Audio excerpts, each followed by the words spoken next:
Aibo, and welcome to some additional context in the podcast series within Kusa's Keys channel.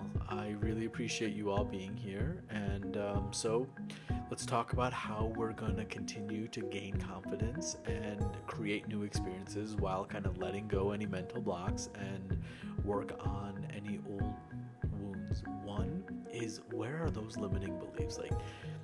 One thing I used to do is whenever I would get overwhelmed, I would say, I can't, I quit. No, it would just be this, I can't, this negative feeling that would come out. Or I would say that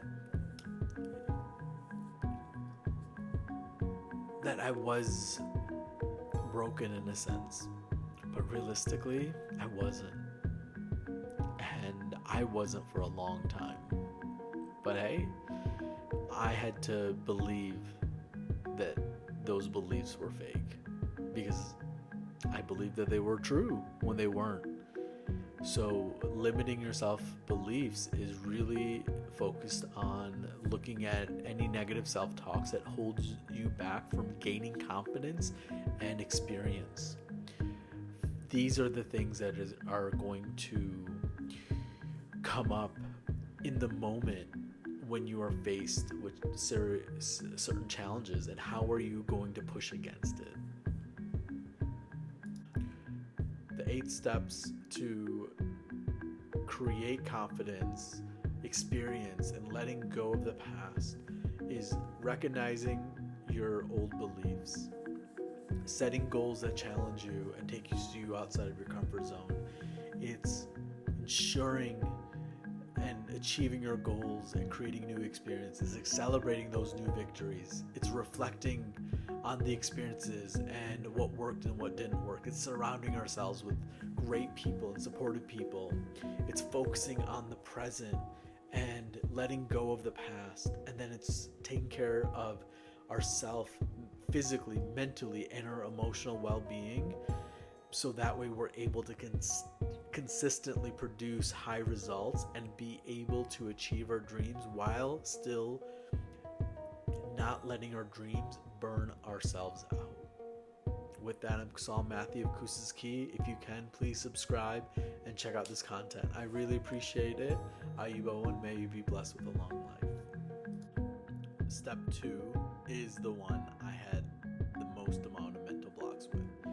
It's doing little things that takes you outside of your comfort zone. I was fine outside of my comfort zone when I was already pushed outside, but doing it intentionally and saying things, especially about my feelings, about my desires, my needs, and setting boundaries and holding people accountable, is also doing things that were outside of my comfort zone. But for you all, this is about setting goals. It's not about setting boundaries. So get outside of your comfort zone. What is blocking you?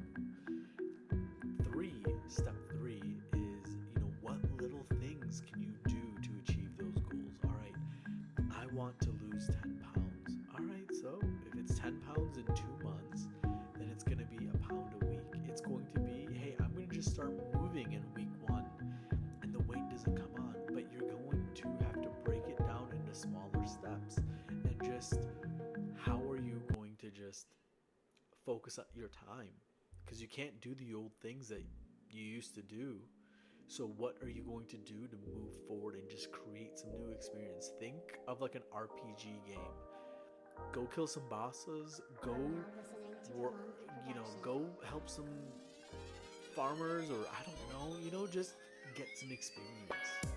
Then celebrate your victories. You can't always be grinding. Go have fun. Celebrate the things.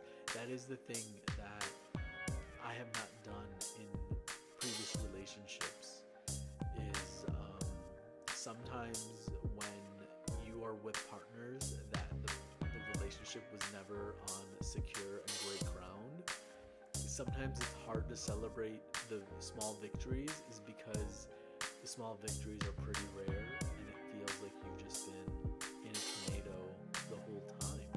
So it's just so toxic, it's so wild, it's almost like the small small victory is a giant victory. It's either fast or famine. So you have to make sure you are not just searching for the Hail Mary every time to celebrate. Are you? This is important in regards to thinking about our experiences. How did we get from being born to where we're at today? How much do you remember? How much are you constantly forgetting? The reflecting on the past is sometimes how we get stuck in depression, because then we get anxious about the future, and then we get hyper-focused on these intrusive thoughts about the future. So realistically, it's about focusing on the now. It's realizing, what is important for me to carry on for tomorrow? What is important for me to forget about yesterday? It's about reflecting and about sharing and understanding and having a sounding board and talking about the experience and identifying what worked and what didn't work and making adjustments accordingly.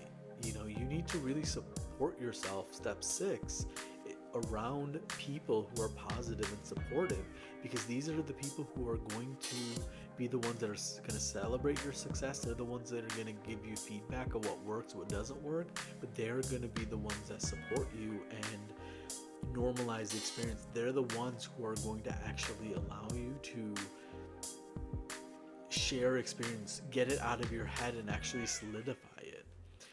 Sometimes even in my journey, I've had friends who in my face would say something but would be talking behind my back, and would be gossiping and would be judging, and realistically they were envious. They weren't the friends that were there for me when I really needed and wanted them. But there was other times that people came in that were just a beam of positivity. I try to support everyone because sometimes everyone just needs that bit of encouragement.